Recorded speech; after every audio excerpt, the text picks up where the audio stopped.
téléphone. Jean-Luc Godard, voici de nouveau avec le mépris au cœur même de toutes les conversations. Pour quelqu'un dont la discrétion est plutôt la règle, cela peut paraître curieux. Quel effet est-ce que cela vous fait, tout ce bruit autour de vous?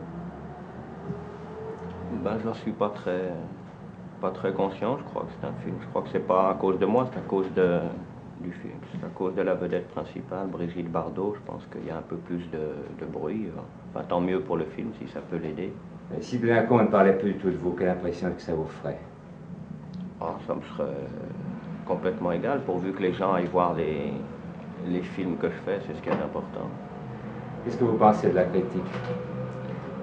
Ben, beaucoup plus de bien que n'en pensent les gens. Je crois que c'est du fait que j'ai été un ancien critique autrefois et que j'ai dit énormément de mal et j'ai été très cruel et très méchant avec beaucoup de personnes et que je n'ai pas changé d'opinion à ce propos-là. Mais enfin, quand je vois des mauvaises critiques, enfin, ce qui m'intéresse, c'est qu'on parle des choses, qu'elles soient bonnes ou mauvaises, ça m'est égal.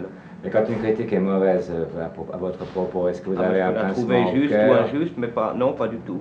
Pas du tout. Ça ne me touche pas. On peut proférer les pires insultes, même personnelles. Et les critiques, justement, moi je comprends très bien ça, sont toujours personnelles en général. Je veux dire, quand ils pensent du mal de quelque chose, ils cherchent à faire du mal à la personne physique, je sais pas, en disant du mal de leur femme ou de leur coupe de costume ou de n'importe quoi. Je comprends ça très bien. Mais ça n'a pas d'importance parce que quand on est critique, c'est un mouvement d'humeur comme ça. Le lendemain, c'est passé, on pense à autre chose et il ne faut pas le... Est-ce que vous croyez qu'il peut exister une critique qui soit juste, par exemple? Qui soit juste, oui, mais enfin la critique n'est pas une création artistique, ça sera toujours inférieur et les trois quarts des critiques c'est un état de passage. C'est pour ça que les critiques sont toujours amères et tristes vis-à-vis de même de ceux qui louent, de ceux qui décrivent. Enfin, vous, en somme, d'être devenu metteur en scène après avoir été critique, vous pensez que c'est Moi, plutôt un bel avancement? Oui, mais je pense que c'est bien d'avoir été critique, c'est une bonne formation. Mais est-ce que ça ne risque pas de stériliser l'imagination? Non, parce que moi, ça m'a fait tout aimer. Ça m'a appris à ne pas être sectaire, à ne pas refuser, je sais pas, Renoir au nom de Billy Wilder ou des choses comme ça. Je les aime bien tous les deux, même s'ils sont très opposés. Est-ce que vous connaissez un critique qui a eu totalement raison à votre sujet? Non, mais je lis pas tout ce qui paraît non plus à mon sujet. Mais d'une manière générale, si on dit du bien de vous, est-ce que vous en éprouvez du plaisir? Ah oui, beaucoup. C'est vrai? Vous êtes sensible à ça? Quelle que soit la personne qui dise du bien de vous? Évidemment. Ben, la seule fois où j'ai été un peu triste, c'est quand Louis Chauvet du Figaro a dit du bien d'un de mes films, parce que je me suis dit, il est moins bien que les autres si Chauvet en dit du bien. L'honnêteté d'un critique, ça se voit à quoi? Ben, je crois justement, je crois que tous les critiques sont très sincères toujours, même quand ils soient faux ou juste comme ça, mais on est presque forcément sincère, parce qu'on n'a pas... On ne peut pas être malhonnête. Et ils sont sincères dans la mesure où ils ont quelquefois besoin d'un alibi? Oui, puis ça fait partie de leur vie, ils ont besoin d'écrire, c'est des gens, alors qu'ils écrivent contre quelque chose ou pour quelque chose, c'est... Et à quoi est-ce qu'on voit qu'un critique peut être malhonnête? Moi, je trouve qu'ils sont rarement malhonnêtes. Peut-être s'il est payé pour dire du bien de quelque chose quand il en pense du mal ou le contraire. Ça existe, ça? Il y en a un à Paris, oui. C'est un petit pourcentage quand même assez rassurant. Oui, c'est très rare, hein? Ça n'existe plutôt pas. réconfortant. Mais surtout hein? dans le cinéma, parce que je crois que les critiques musicaux, eux, et les critiques de peinture sont carrément payés. Dans Le Mépris, cette fameuse scène où Mademoiselle Bardot se dénude complaisamment, est-ce que finalement elle vous a été imposée ou pas? Pas complaisamment, non, avec beaucoup de tact, je trouve, au contraire. Mais est-ce que vous a été imposée cette scène ou pas? Ah, c'est-à-dire, je l'avais pas tourné au début, et puis les producteurs américains m'ont dit c'est très beau, mais c'est pas commercial. Alors on voudrait une scène au début du film où Bardot et Piccoli sont tout nus dans un lit en train de s'aimer. On voudrait la même chose au milieu et on voudrait la même chose à la fin. Alors je dis à la fin, c'est pas possible. Au milieu, c'est pas possible puisqu'ils s'aiment plus. Ceci dit, je peux vous le faire d'une autre façon qui vous plaira quand même. Et au début, bon d'accord, mais je peux vous la faire d'une certaine façon seulement. Est-ce que vous êtes d'accord? Oui, alors je l'ai fait comme ça. Enfin, vous ne l'aviez pas prévu au départ. Je l'ai prévue mais enlevée, parce que je trouvais qu'elle était inutile. Je la trouve toujours inutile, mais...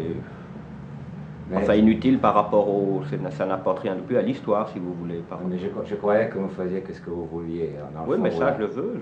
Moi, je le trouve très bien. Maintenant, je ne l'enlèverai pas. Si on me demandait de l'enlever, je voudrais l'enlever. À un moment, il avait été question de l'enlever pour la censure, et ça, pour rien au monde.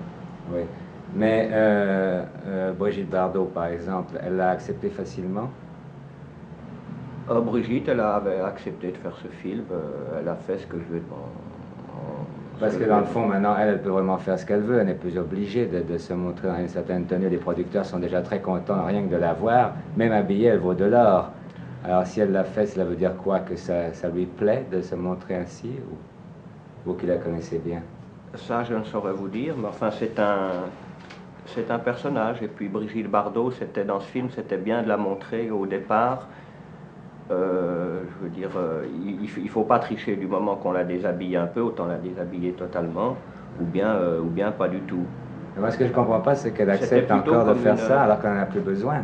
Oui, moi, ce n'est pas une question d'accepter ou de ne pas accepter comme une jeune fille, ce n'est pas du tout érotique, c'est-à-dire accepter de se déshabiller ou pas déshabiller. C'est comme si vous disiez Praxitèle, quand il sculptait Vénus nue, est-ce que Vénus acceptait de se déshabiller? On est d'accord, enfin je ne veux pas être plus prude que je ne suis, mais je crois que c'est quand même une assez fausse raison, parce que des gens qui voudraient voir Mlle Bardot déshabillée dans un film d'un mauvais metteur en scène ou d'un metteur en scène vulgaire n'osent pas y aller, et vous leur donnez bonne conscience, parce que par-dessus marché, vous leur donnez tant mieux, ça. parce qu'ils ont bien raison. S'ils la trouvent jolie, moi aussi, il n'y a pas de... Certains de vos films ont été des échecs. Comment est-ce que vous ressentez les échecs? Il y a un de mes films en particulier, Les Carabiniers, qui n'a même pas été un échec, qui n'a rien été du tout. Oui. Est-ce que vous y attendiez? Non, pas du tout. Moi, je trouvais même le sujet un peu trop putain, si vous me passez l'expression. Et au contraire, les gens... Mais je crois que c'était parce que c'était un film sur la guerre, vrai, enfin, qui montrait... Et les gens n'ont pas supporté, ils avaient d'autres choses à faire aujourd'hui, ils ont envie d'aller sur les plages, à la campagne, comme ça, ils n'ont qu'une envie de voir la guerre, ou alors ils veulent bien la voir comme dans le jour le plus long, là ils sont très fiers, ils ont l'impression qu'ils ont fait le débarquement, qu'ils ont battu 15 millions d'Allemands et qu'ils sont entrés à Berlin, alors ça, ils sont ravis.